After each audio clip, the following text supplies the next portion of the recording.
Hello everyone, welcome to the Makri Virtual. Hope you are doing good. Today I'm going to continue with your chapter number 8, that is exceptional control flow.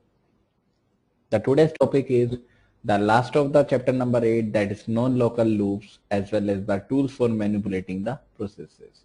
So there are two topics for this class, for today's class, and for these two topics the chapter will be finished.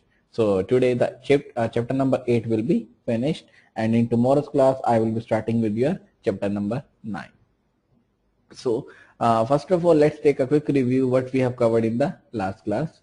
In the last class, we have taken the topic that is signals. So let's start with the signals, that is what we have started in the last class.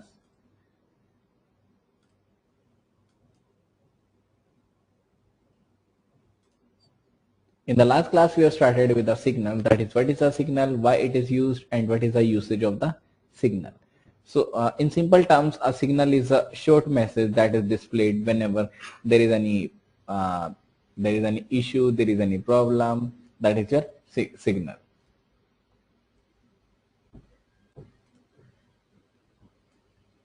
This says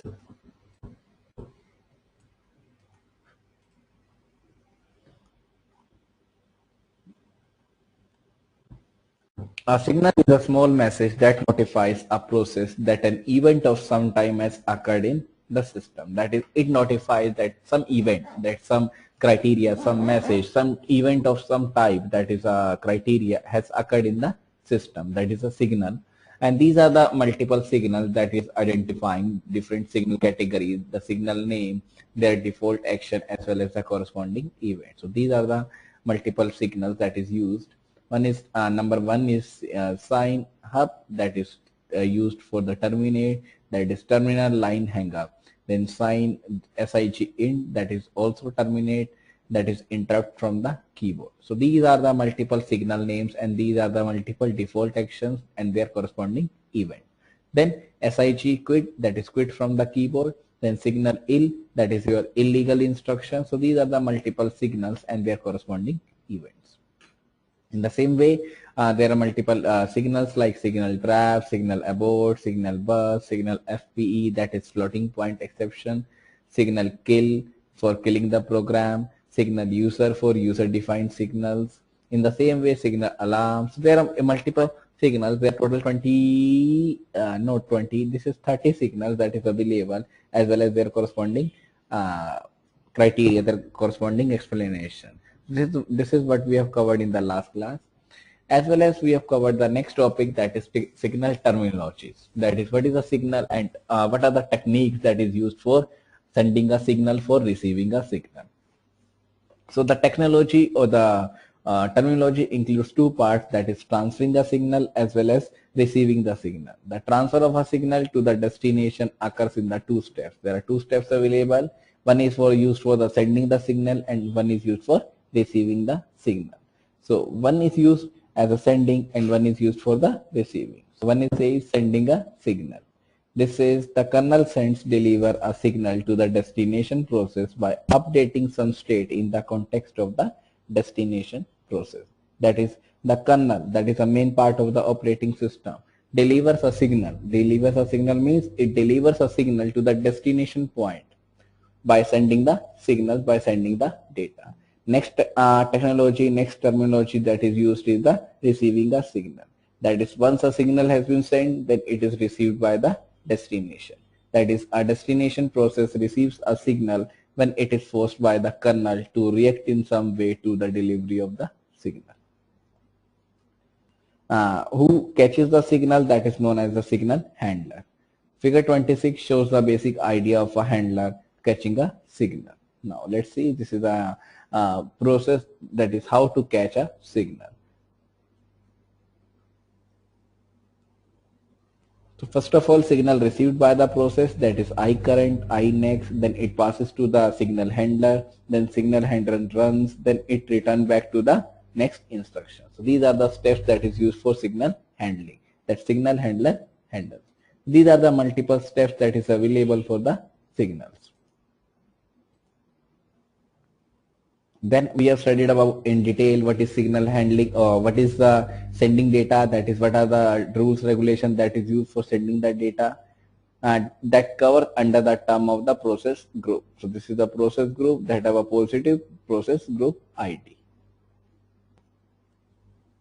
PID means process ID, that is a unique ID for the processes. Then sending signal with the bin or kill program. Then we have also studied what is the criteria of how signal will be sent by using the different programs like bin, kill. This is the example how it will be sent by using the kill command. The shell is divided into two parts. One is background, one is foreground. This is foreground, this is background.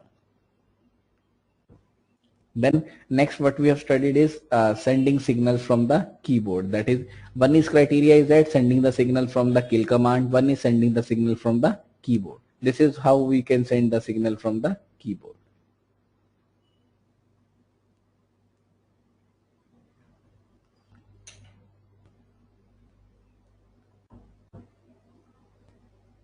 Then sending the signal using the kill command that we have discussed in the last class. This is the example. These are the examples that we have discussed.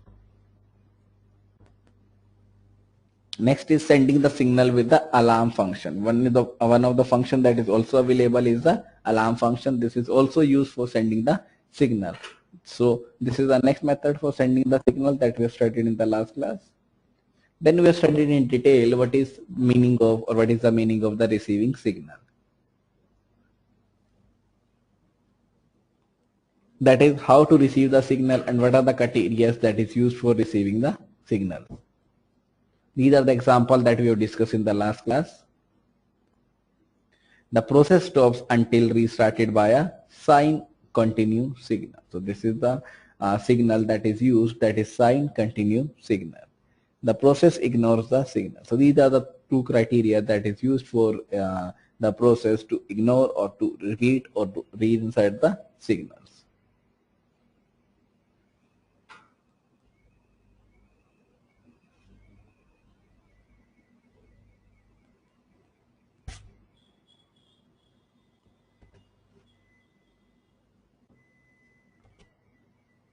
Then we will discuss multiple parts of the signal function that is used with the signal change, signal num.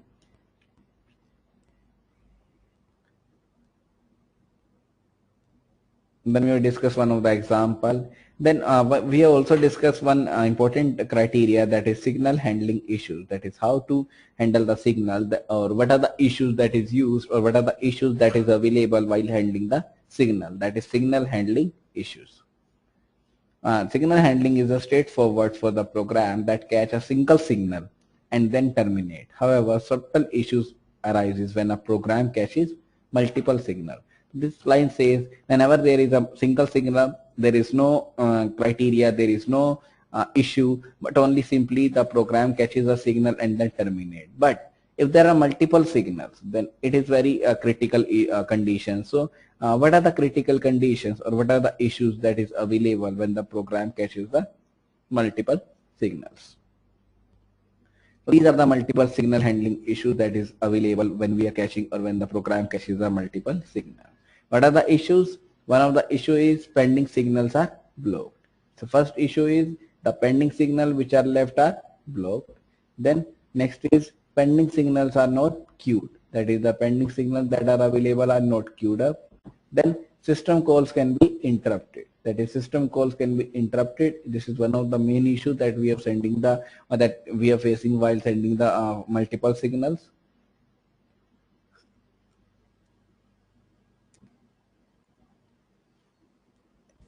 These are the diagram that we have discussed, example that we have discussed in the last class. This is the C example.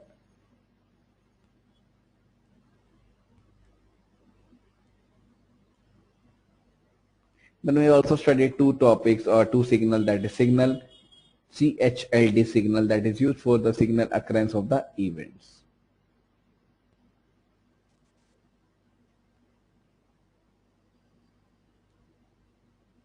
This is what we have also discussed the C program.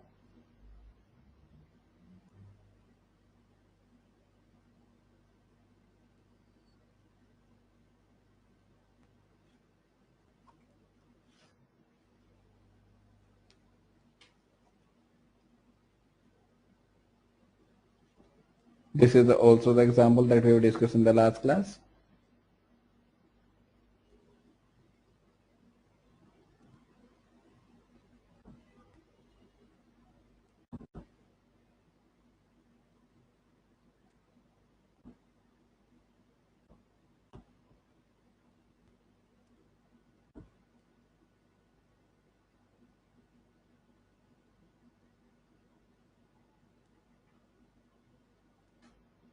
Then we also discuss one of the topic, that is portable signal handling. That is how to handle the signal in a portable condition. That is portable signal handling. This is also we have discussed in the last class. This says only signals of type currently being processed by the handler are blocked. As with all the signal implementation, the signals are not queued up. Interruption system calls are automatically restarted whenever possible. These are the issues that we have discussed in the last class.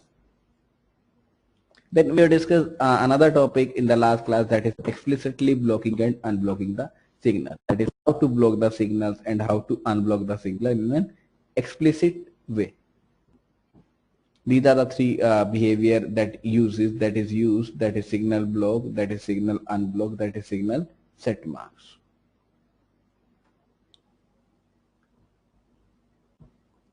This is the example that is written in the C language that we have discussed. Then last thing that we have discussed is how to synchronize the flow so that to avoid the bugs, that is your concurrency bugs. That is how to synchronize the different flows, or how to synchronize the flow so that we avoid, or so that the program avoid the bugs, that is the errors.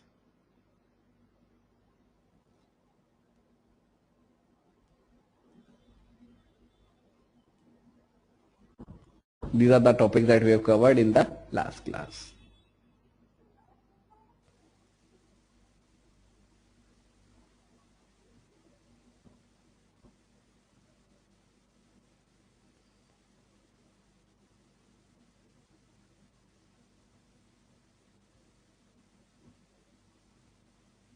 Now, today's topic is non-local jump.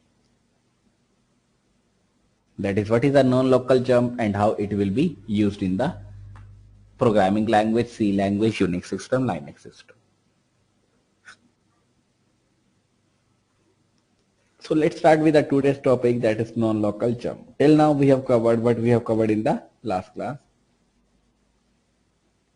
This says C provides a form of user level exception control flow. What is the user level exception control flow? The topic is exception control flow. So the C language, or the programming language, that is a C language, provides a user level exception control flow, that is a non-local jump. So this is one of the user level control flow, user level exception control flow, that is known as the non-local jump, that transfers the control directly from one function to the another function. That is, this is used to transfer the control from one part to the another, that is from one function to the another currently executing function. That is, it relates with the one function to the another function without having to go through the normal call and return sequence. That is, without using the normal call and return sequence. That is the main use, that is transferring from one part to the another part. Non-local jumps are provided by the setJMP and longJMP functions. So these are the two functions that is provided by the non-local jump, that is setJMP and longJMP. These are the most important functions.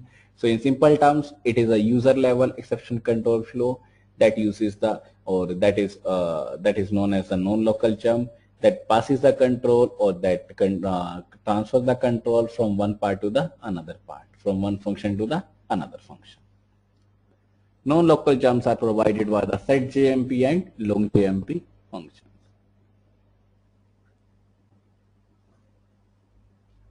This is the example that is discussed. That is hash include setjmp.h, int setjmp jmp buffer environment, then int sig setjmp sign jmp buff environment int savings. These are the two variables that is used, that returns the 0 from the setJMP, 0 from the longJMP. These two functions are used, that is returns the 0 whenever we are using the setgmp, and returns the non-zero, that is your any number that is except the 0 from the longgmp. And now, what is the setgmp? This says the setgmp function saves the current calling environment in the environment buffer. That is, it saves the, or it adds the current transaction, current calling environment in the environment buffer, that is env buffer, for the later use by the longgmp. So it is a calling function that passes the control to the next variable that is known as the env buffer, that is later used by the longgmp, and returns a 0. That is setgmp returns 0. It is a calling function that passes the control to the longgmp. The calling environment, that is your setgmp, includes the program counter, stack pointer, and general purpose register. So these are the topics, or these are the functions that is used, that is program counter, PC, stack pointer, and general purpose registers.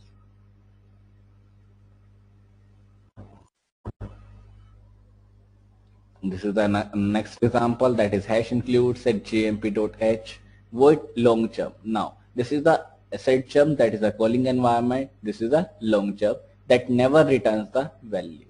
The same variables are used: gmp buffer environment int retrieval, that is your ret return variable. Next, void sign longterm, that is signal is used, that is your signal longterm. The same variables are used, that is sign gmp buff environment in ret variable, that is a return variable. In next line, it says the longgmp function restores the calling environment from the env buffer and then triggers a return from the most recent setgmp call that initializes the env. That is, it restores the calling environment that is passed by the setgmp from the env variable and then triggers a return from the most recent setgmp call that initializes the environment variable. The intersection between the setgmp and the longgmp can be confusing at the first glance. Whenever we see the setgmp and the longgmp, it is confusing. But when we are using, we are go through, or we are easy to understand. So next point says, next line says the setgmp function is called once. So it is called only once, but returns multiple times. How it is return multiple times? Once, when the setgmp is first called. So it is return, or it returns a value whenever the setgmp is first called and the calling environment is stored in the env variable. Next, and one for the corresponding longgmp call. So one is used for the calling environment, one is used for the longgmp call. On other hand, the longgmp function is called once but never returns. Now let's see with the help of PPTs.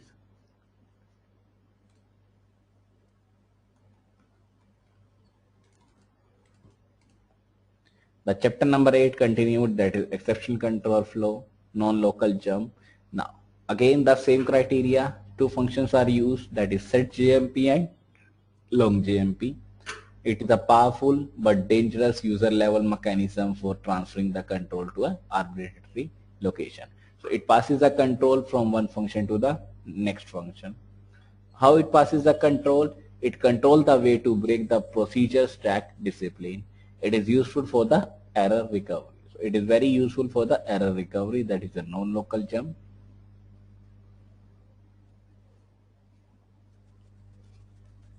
Then this is the example that we have discussed from the book, that how it will be used with the C program, that is in setgmp gmp buffer j. So this is the syntax. These are the argument that is used in the setgmp. It must be called before the long jump. It identifies a return site for a subsequent long jump. Then how it will be implemented, that is setgmp implementation. That is how it will be implemented, by using the register, by using the pointer, by using the PC value, and always returns a 0 value. Then how to set the how to use that setgmp and the longgmp. This is the example of the setgmp. This is the example of the longgmp. Meaning, return from the setgmp remembered by the jump buffer j again, this time returning I. So it is returning the I, this is returning the J. Called after setGMP. Obvious. First of all, setGMP calls the calling environment, then longJMP accepts the calling environment and performs the processing.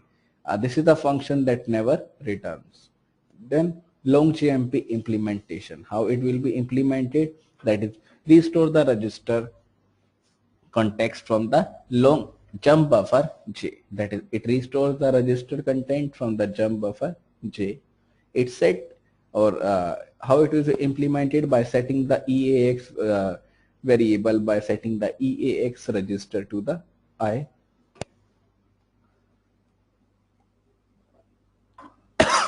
Sorry.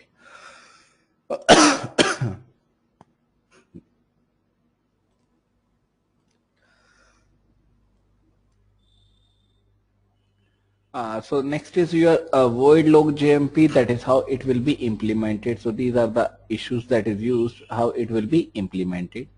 That is, restore the register contents from the jump buffer J, set the EAX register to the I, jump to the location indicated by the PC stored in the jump buffer J. This is the example of the set JMP and the long JMP. This is what we have discussed from the book also. That is using the variable, that is jump buffer main if set JMP. That is, if the set JMP value is not equals to the 0, then printf back in main due to an error. That is, if it is not equals to 0, there is no calling environment, so that is not jump to the, that is not passes to the long JMP. So this says if set JMP buffer is not equals to 0, then printf back in main due to an error. Else printf first line throw.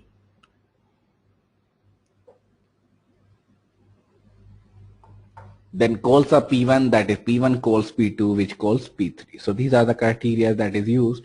That is, one P1 process is calling to the P2, P2 is calling to the P3. Then what is the P3? That is the error checking code. If error, then jump to the long jump and buffer and then 1.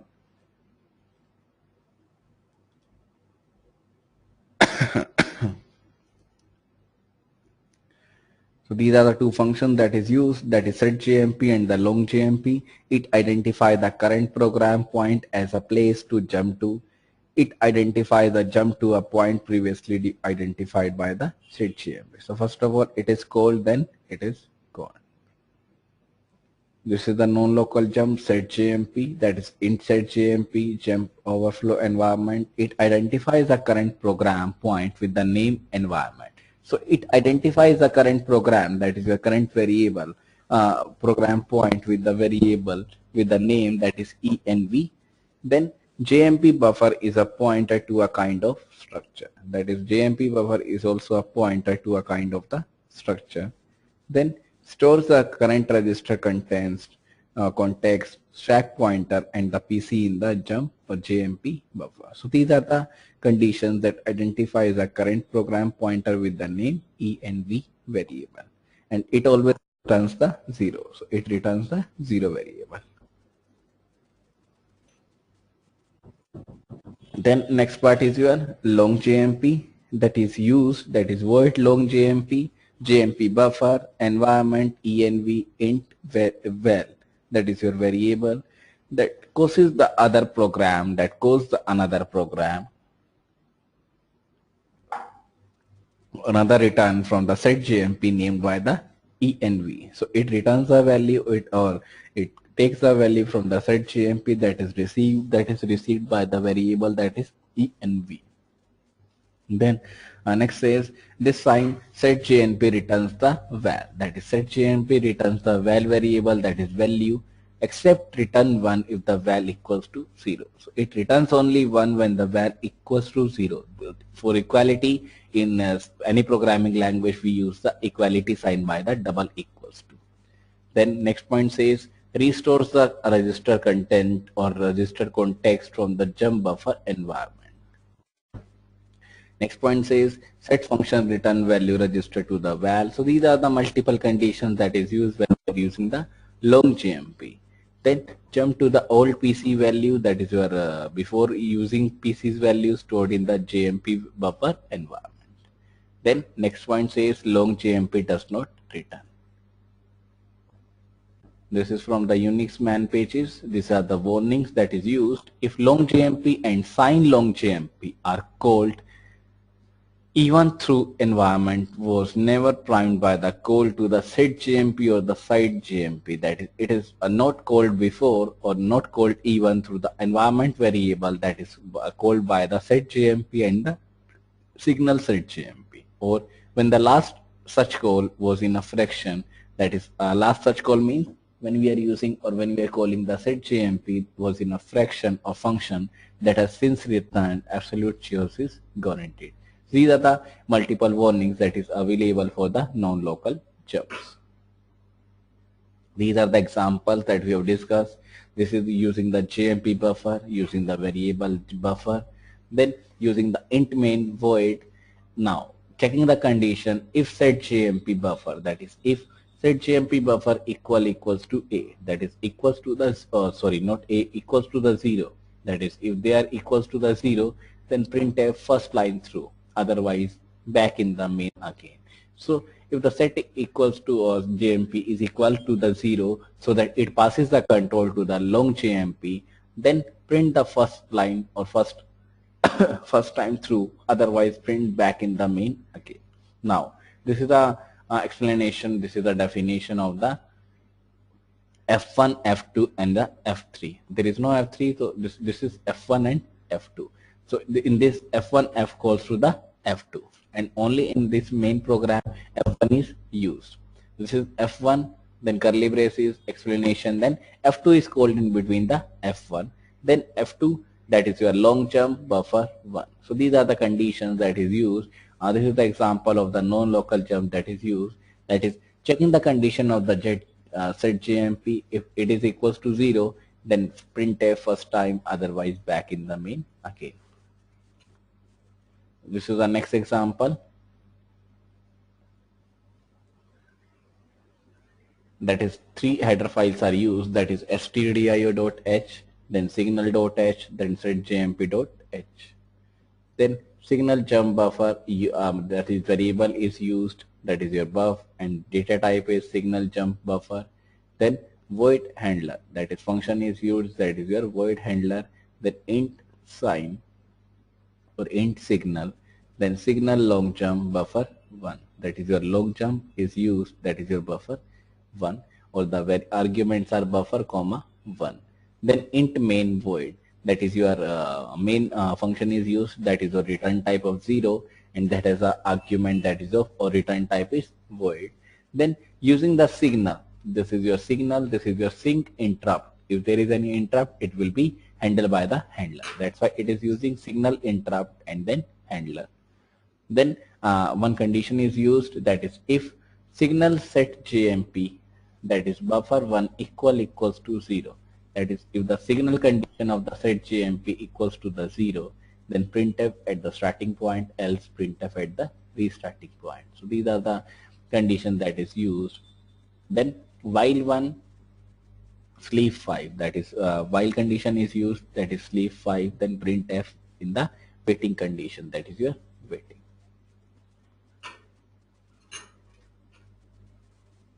This is the next, this is the part of the example, that is a.out, starting, waiting, restarting, waiting, restarting, waiting, restarting, waiting. So this is the control that is passes to the jumps.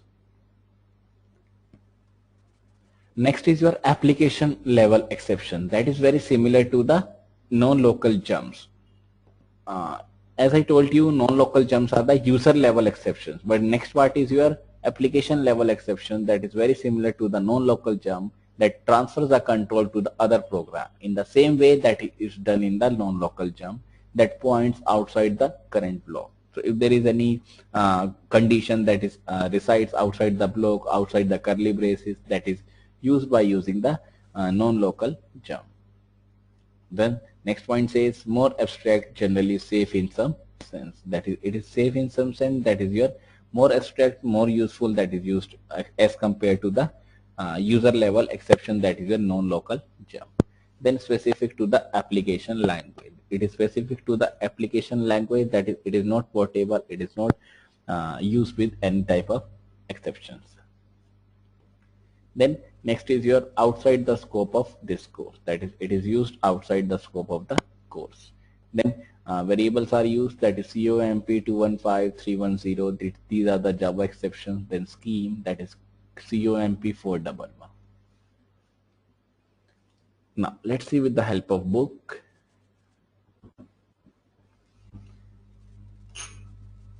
This is what we have covered, that is the initial call to the sign setGMP function saves the calling environment and signal context, including the pending and the block signal vectors when the program first starts. So this equals to the signal setGMP function whenever it saves the calling environment. This is the same example that is discussed with the help of PPTs.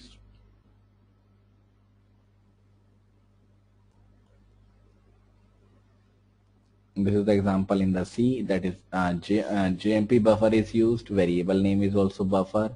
Then error 1, error 2 is used, that is error 1 is initialized to the 0, error 2 is initialized to the 1.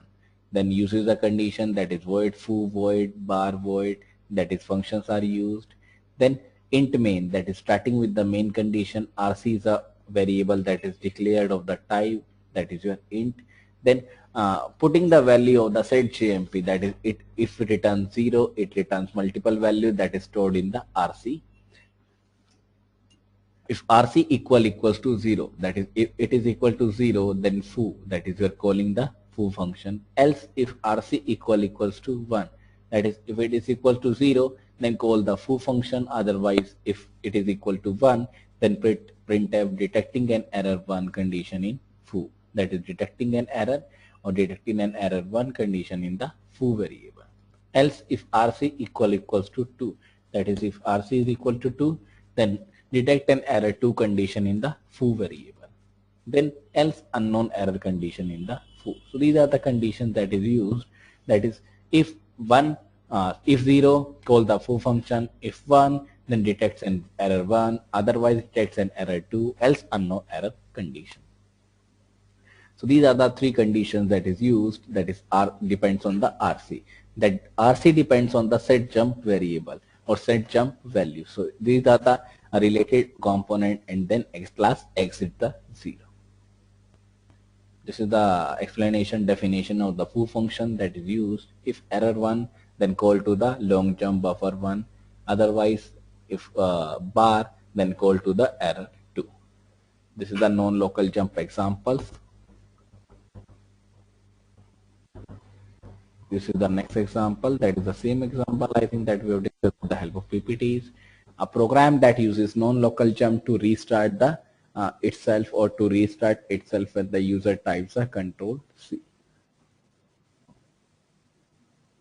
That is your signal JMP buffer void handler int sign, then sign long JMP buffer 1 int main signal int, that is your interrupt that is handled by the handler.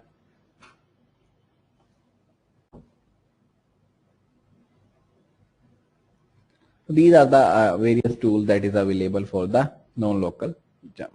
Now next is your tools for manipulating the processes. That is, what are the tools that is available for manipulating, for managing the processes. So let's see with the help of PPTs. Process management, that is managing the process, that is known as the process management.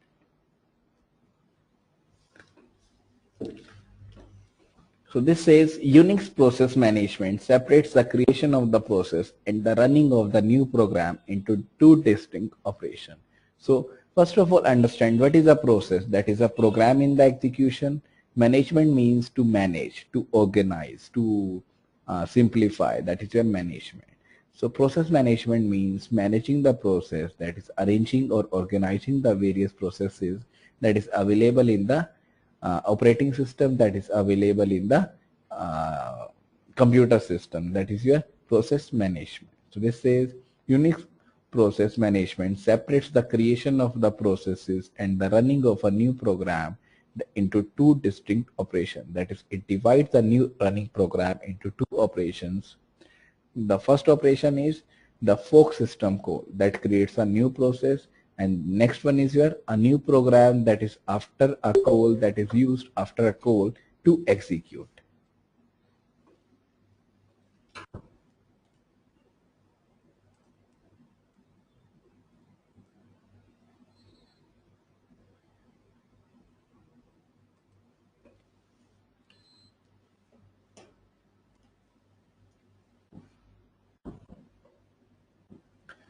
So these are the two operations that is used when we are arranging or when we are managing the process. This is under Unix, a process encompasses all the information. Encompasses means arranges all the information that the operating system must maintain, track the context of a single execution of a single program. That is, in C language, in Unix, a process encompasses, a process uses all the information that the operating system is used, or a operating system must maintain the track of the single execution of a single program. Then next is your under the Linux system. This is under the Unix. Next is your under the Linux system, the process priorities falls into the three groups. That is, in the Linux system, the process priorities falls into the three groups, that is process identity, environment, and the context. These are the multiple conditions, or these are the ways that how to manage the processes. So first paragraph, first point says how to manage the process by using the two operations, that is fork and that is exe, that is executable ve. Then using the Linux, that is under the Linux, how it is possible, under the Unix, how it is possible. Now next is your three groups, that is a process identity,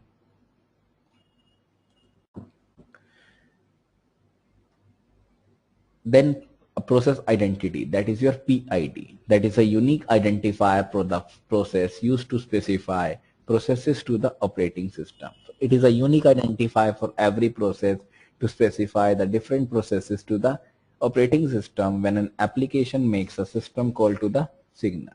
So it is a unique ID for every process that application uses, or that application makes a system call to the signal or specify the processes to the operating system. Then next is your credential, that is what is a credential. This says every process or the each process must have an associated user ID and one or more group IDs. That is, every process has a unique ID as well as the user ID as well as the group ID that determines the process rights to access the system resources and files. That is the processes have the right, the process rights to access the system resources and the file. That is their credential. Then personality. Next identity is your personality, not traditionally found on the Unix system, but under Linux system, each process has a associated personality identifier. In the same way there is a PID, in the same way there is a PID, that is a personality ID, that is used for the personality identifier that can slightly modify the semantic of certain system calls. Used primarily by emulation libraries to request that system calls can be compatible with certain specific flavors of the Unix. Next is your process environment. That is, what is the process environment? This says the process environment is inherited from the parent. That is, the environment of the process is inherited from the parent. That is, if there is a child process that inherited all the environment, all the process environment from its parents, and is composed of two null terminated vector, and that consists of the two null terminated vector. What are the two null terminated vector? The first one is your the argument vector list. That is the argument vector that lists the command line argument used to invoke the running program. That is used to invoke the running program conventionally starts with the name of the program itself. That conventionally starts with the name of the program itself. That is your argument vector. Then next is your environment vector. That is a list of name equals to value pairs that associates name environment variable with arbitrary textual value. So these are the two vectors that is used. One is argument vectors that contains command line arguments. One is environment vector that contains arbitrarily textual values. So one is used for the command line argument, one is used for the text values. Then next says passing the environment variable among processes and inherit variables by the process children are flexible means of passing the information to the components of the user mode system software. So this is used for passing the environment variable among the various processes. Last point says the environment variable mechanism provides a customization of the operating system. That is, it customizes the operating system to the specific level to configure the system as a whole. So this is the process environment. Next, what is the process context? The constantly changing state of a running program at any point of time. So if I am changing the state, that is, if I am changing the state of the process from the ready to the running, from running to the waiting, from waiting to the terminated, that is your process context, that is your state. So this says the state of a running program at any point in time is known as the process context. So the change in the process is known as the process context. Then next is your the scheduling context. That is your scheduling context. That is the most important part of the process context. It is the information that the scheduler needs to spend or suspend and restart the process. That is your scheduling context. The kernel maintains the accounting information. So it is the responsibility of the kernel to maintain the accounting information about the resources that is currently being consumed by the every process, and the total resources that is used or that is occupied or that is available or that is used by the process in their lifetime. Then next is your file table. That is an array of pointer that is used with the file structures. These are the multiple process contexts that is used for arranging the process or managing the process. So these are the tools that is used for managing the state of a running program. Whereas the file table lists the existing open file, the file system context, this is a file table that lists the existing open files, while the file system context applies to request to open new file. That is your file system context. The current root and the default directories to be used for new file searches are stored here. Next is your signal handler table that defines a routine in the process address space to be called when specific signal arrives. That is a signal handler table that defines a routine in the process address space that is called when specific signal arrives. Then next is your virtual memory context that describes the full content of the full content of its private address space. So these are the multiple process context that is available. One is file table, one is file system context, one is virtual memory context. So these are the tools that is used for arranging the memory, for managing the memory. Next is your processes and the threads. That is, what is the process and what is the thread that is used for arranging the process. So let's take first of all 5 to 10 minutes break and then come back starting with this topic, that is processes and the threads. So let's take 5 to 10 minutes break, then come back starting with the same process. Now let's start with the next topic, that is processes and the threads.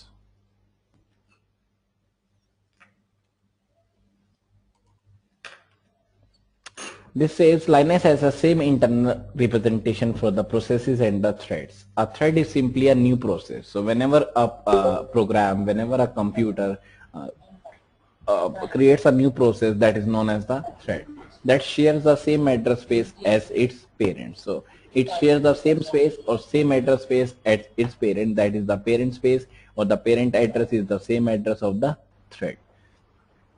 A distinction is only that made when a new thread is created by using the clone system call. And two processes or two system calls are used, that is your fork, that is your clone. The fork creates a new process with its own entirely new process context, while clone creates a new process with its own identity, but that is allowed to share the data structure of its parent, that is your clone.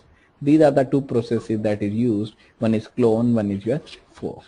Using clone gives an application fine-grained control over exactly what is shared between two threads. That is the clone. So these are the difference, or these are the definitions of the processes and the threads. Then next is your important part, scheduling. Now, what is the scheduling? That is the job of allocating the CPU time to different tasks within an operating system.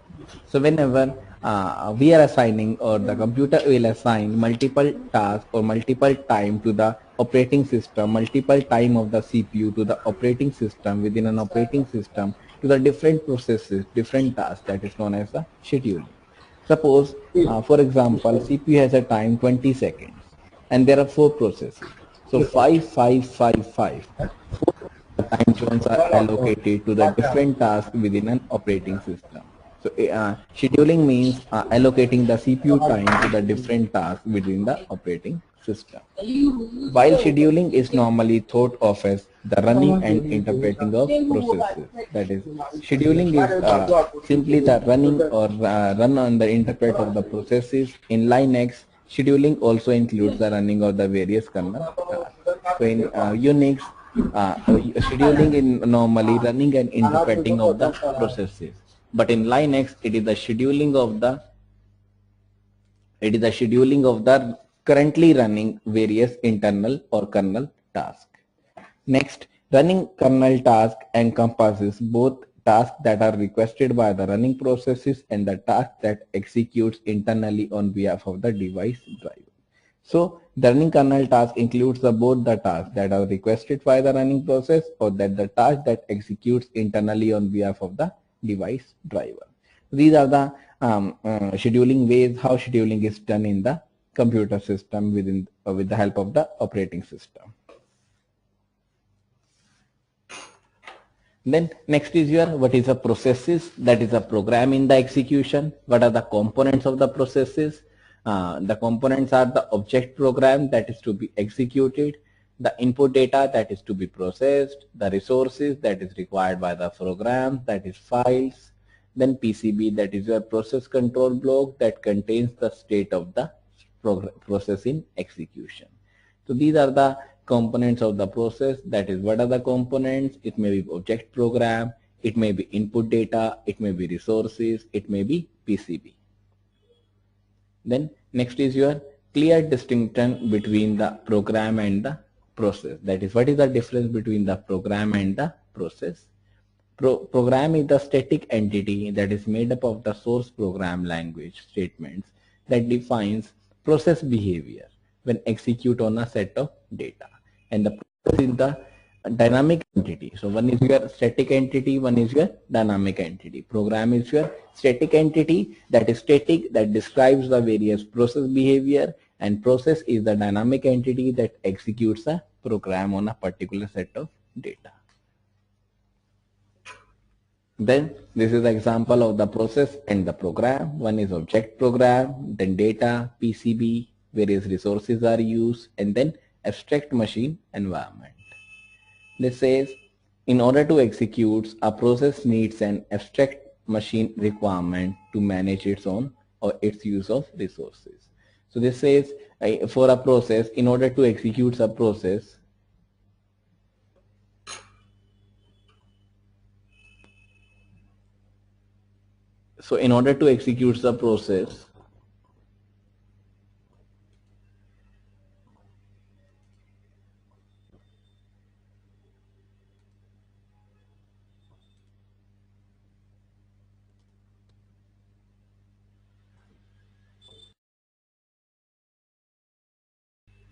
hello, are you able to hear me?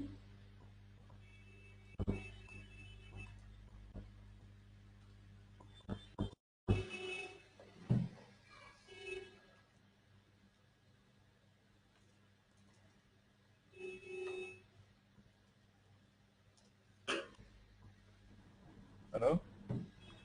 Yeah, are you able to hear me? Hello, I can hear you, but I can hear you. The video, the picture went stable. It started. Okay. Okay, thanks.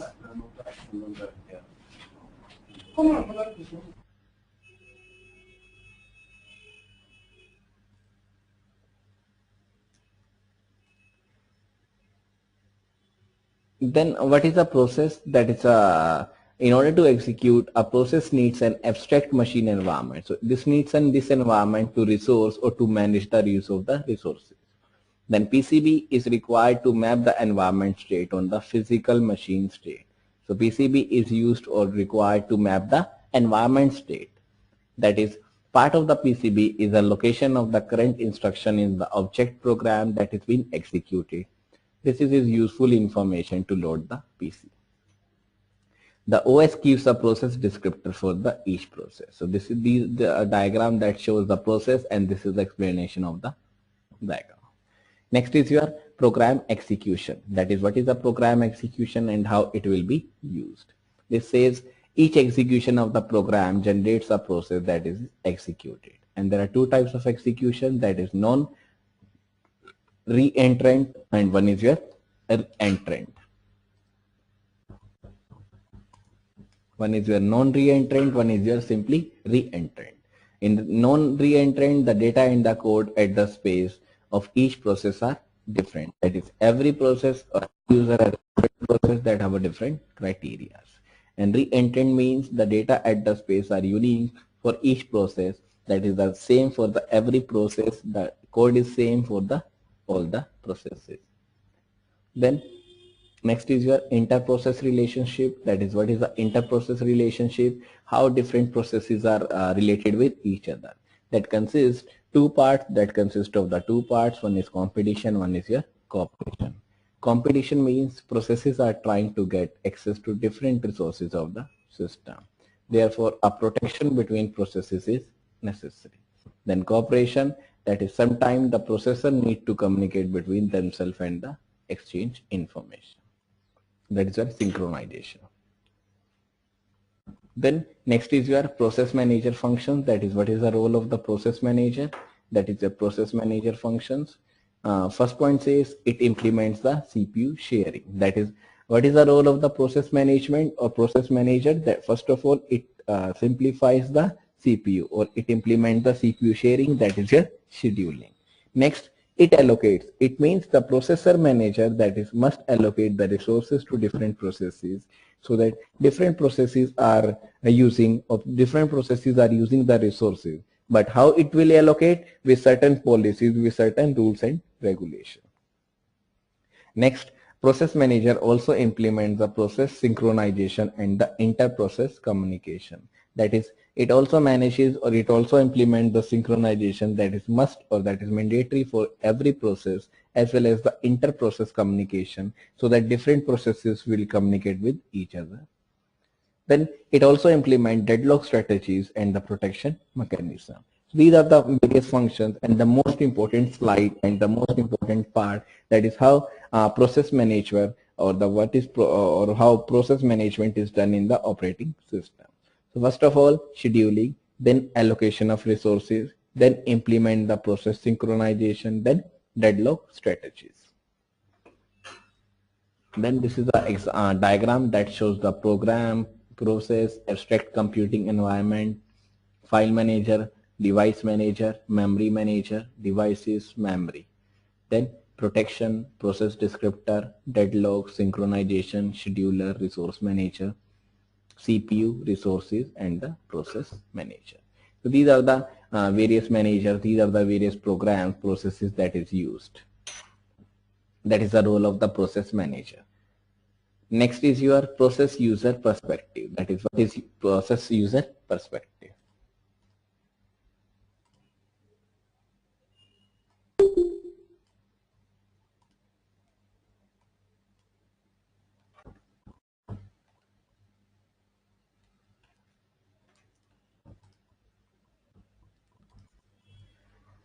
This says consider an application that monitors a physical industrial process to record the operation parameter. The program includes, or the parameter includes, data acquisition, that is used to collect, data storage, that is used for logging up, then statistical processing, that is used for showing the stats, then print the in the form of report. So these are the multiple modules, multiple program modules that monitors a physical industrial process to record the operation parameter. That is from the user perspective. Then next is your sequential implementation. That is how sequential implementation is done in the process manager. So first point is using the main function, that is using the C language. Then curly braces, while true, that is it check the condition while the condition is 1. True means 1. Then collect means call the function, or that is your collect. Then again call the function, that is your log. Again call the function, that is your stat. Again call the function, that is your report. And these are the multiple tools, these are the multiple implementation techniques that is used how to implement the processor, how to implement the tool. The time required for a cycle is 12T, that is 4.2 is required for the processing, 7.75 is the wait time between the various input-output operations. So this is how sequential implementation is done in the program. Then multitasking implementation, that is what is multitasking and how multitasking is used. That is whenever a process executes more than one task, that is multitasking, and how that will be implemented is known as the multitasking implementation. This says the following processes will be executed in a C phase parallel, that is your C environment, C phase parallel fashion with the following priorities. What is the priority? First of all, log will be maintained, then collect, then report, then stat. So these are the multiple tasking that is operated or that is followed or that is done by the processes. First of all, log will be done, then collection, then reporting, then stat.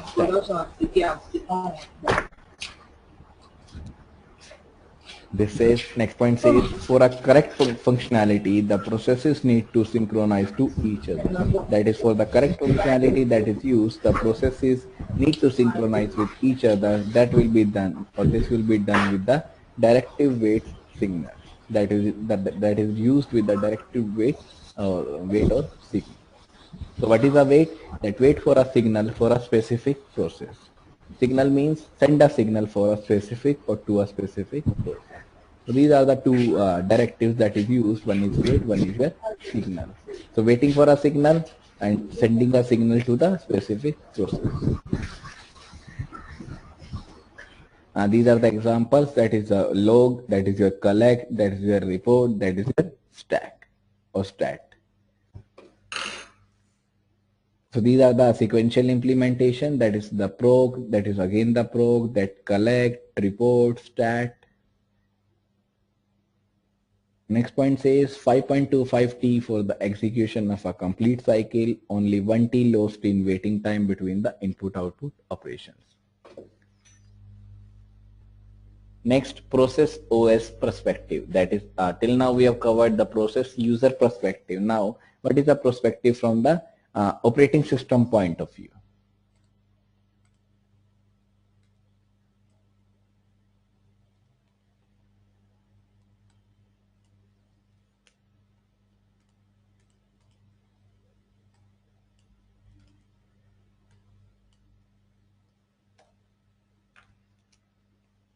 This says the principal function of a processor is to execute machine instruction that is residing in the main memory.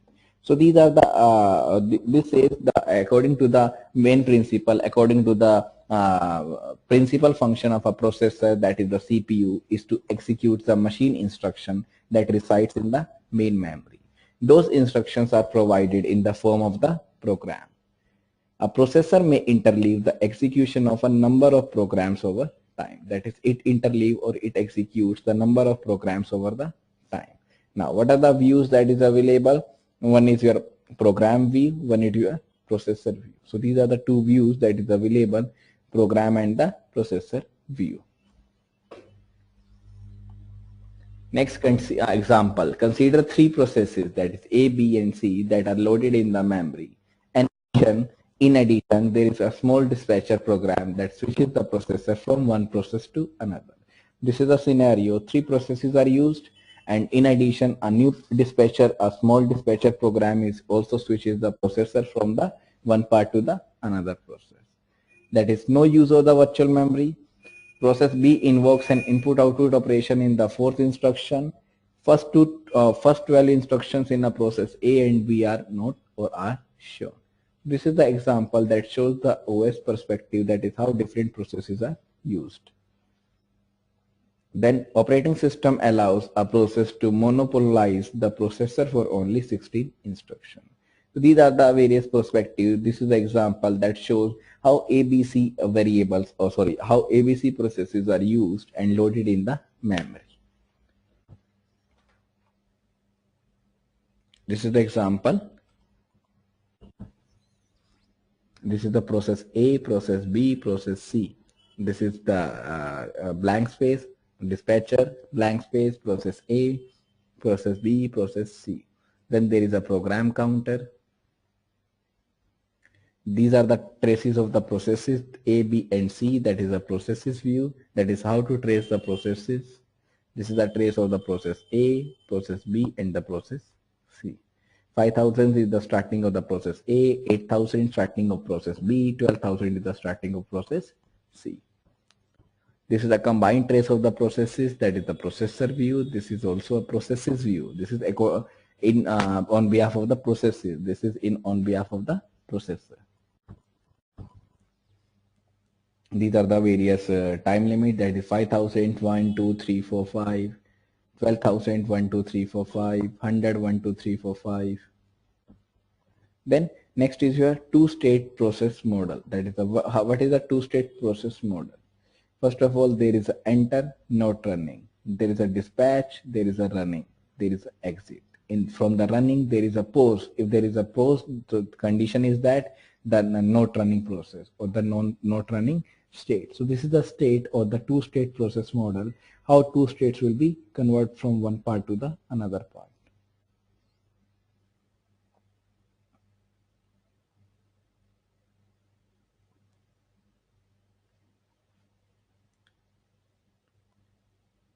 Next, how to create the process by using the fork command that I told you. How to terminate the process by using the exev command or by using the exit command. Then resource manager, as I told you, there are two phases, that is reusable resources and the consumable resources. So resource manager means how to manage the resources. Now let's see with the help of book.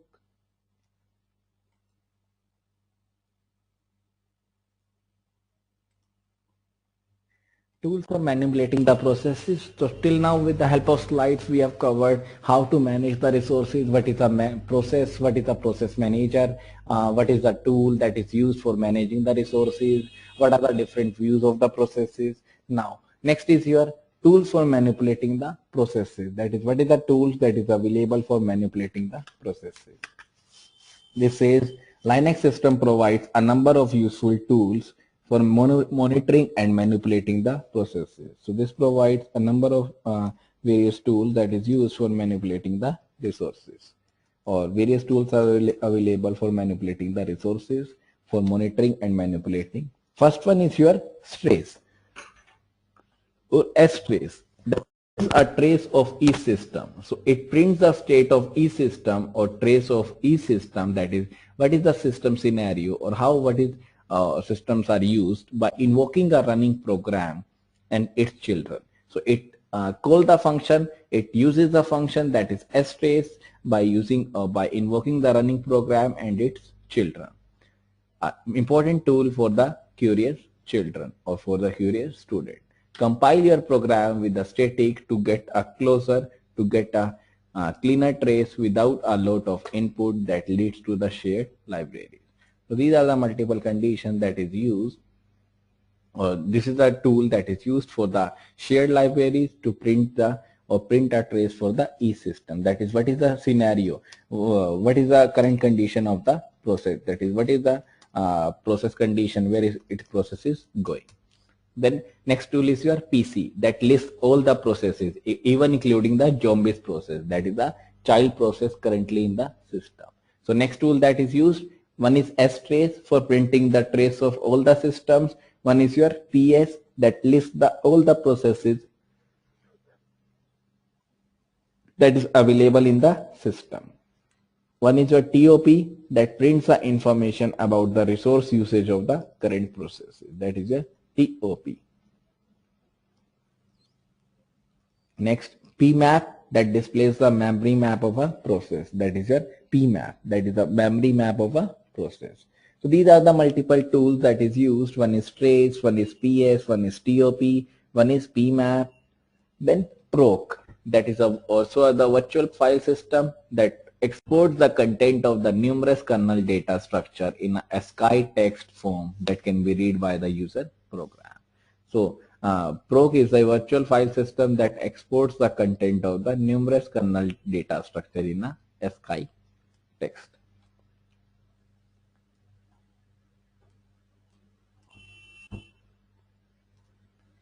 So that's all for today's session. This is the chapter that is over. Now next is your summary. This says ECF controls, ECF occurs at all level of a system, computer system. So it occurs at all level of a computer system and is a basic mechanism for providing concurrency in a computer system. For providing the concurrency, it is used. At the hardware level, exceptions are abrupt changes in the control flow that are triggered by the event in the processor. There are 4 types of exception that we have covered in this topic, or that we have covered in this chapter. That is interrupt, faults, aborts, and the traps. So these are the 4 exceptions that is available in general in computer. That is what is a fault, what is a abort, what is a trap, what is a interrupt. Fault and abort occur synchronously as a result of the execution. This is what we have covered. This is the kernel uses ECF to provide the fundamental notation or fundamental notion of a process. That is what are the what is the use of the kernel that uses the ECF that provides a fundamental notion of a process. A process provides applications with 2 important abstractions. That is a logical control flow, that is your private address space. Finally, at the application level, the C programs uses the no local jump that we have covered in the today's class. Next is your bibliographic notes. Next is your homework problems.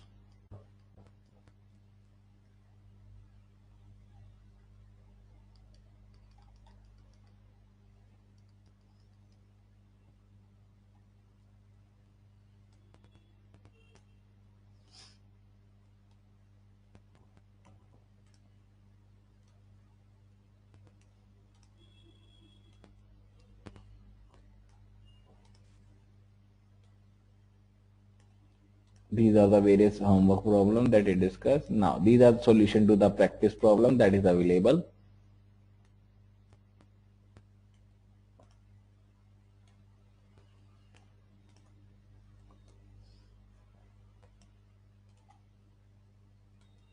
Now, in the tomorrow's class, I will be starting you a new topic, that is your virtual memory. That is what is virtual memory and how virtual memory is used.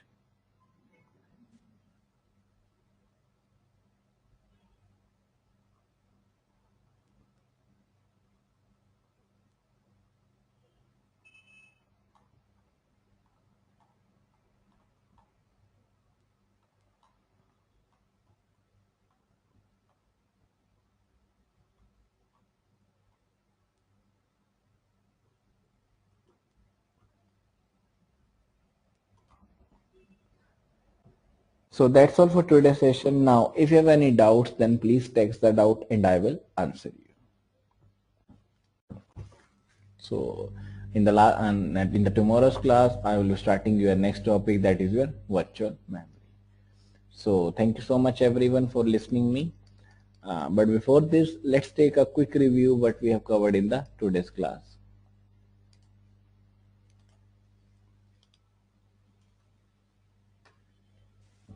I've started with the chapter number 8, that is exceptional control flow. I've started with the topic that is non-local jumps. Non-local jump can be used by using the two functions, that is setJMP and the longJMP. So two functions are used for the non-local jump, that is your setJMP and the longJMP. Then it is a powerful user level mechanism for transferring the control to an arbitrary location. And then next is your example that is used, that is a C example that is used for the non-local jump. Then how to implement the setJMP implementation, that is how to implement the setJMP, that is also covered. Then this is the continuation, that is how longJMP is used, that is again the syntax of the longJMP, then longJMP implementations. This is the example of the setJMP and the longJMP. Then next is your non-local jump.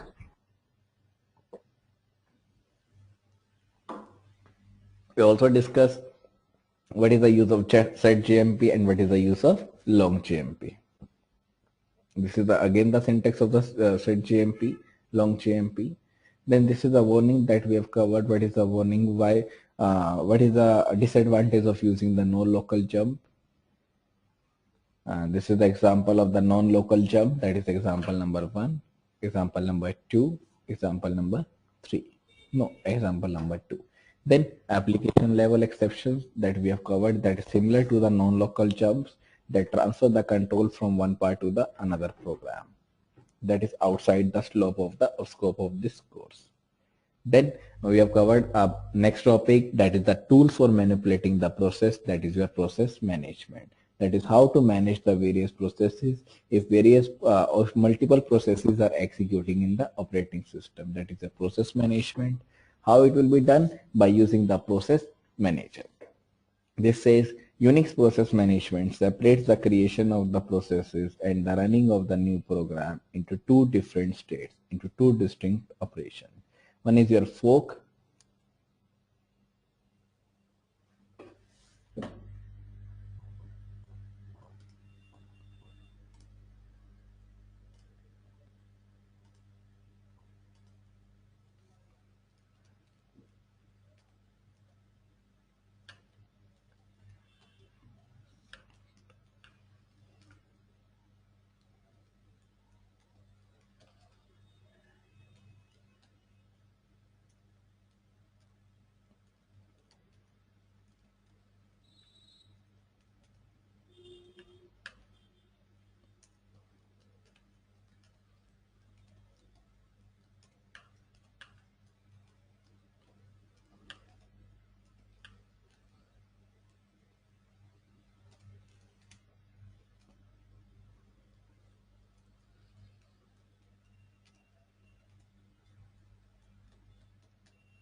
Then next is your what we have covered, how under Unix how process management is done, and under Linux how process management is done. Then we have studied about the process ID or process identity, that is your PID, then credential, then personality, then process environment, that what is a process environment and how process environments are used. Then process context, that is what is the process context, how different states are executing from, or how different states are changing from one part to the another part. That is at the scheduling content, accounting content, file table, file system content, signal handler table, virtual memory content, context.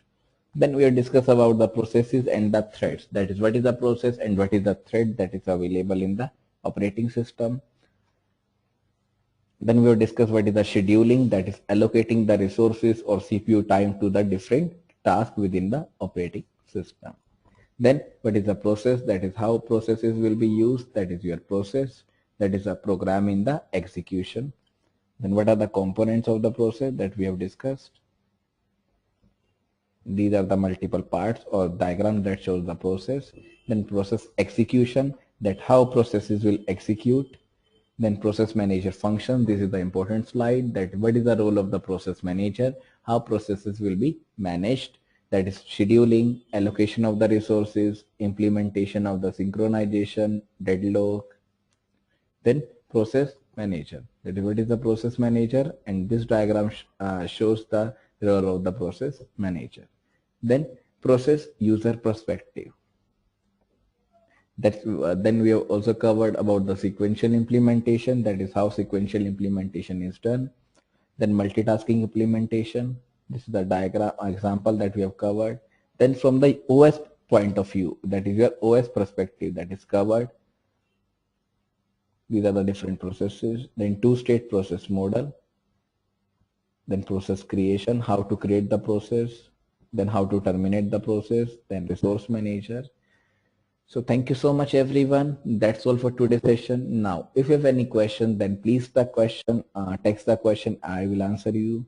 And for the uploaded lectures, I'm so sorry for the inconvenience. I talked with the concerned person. He told me that there is a problem in uploading the video. So it will be rectified. I'm damn sure it will be rectified in 1 day or the 2 day. So for 1 day, 2 day, you will manage yourself. Then I'm so sorry for the inconvenience. There is problem in the uploading the file. So that's all for today's session. In the tomorrow's class, I will be starting with the next topic, that is your virtual memory. Now, if you have any doubts, then please text the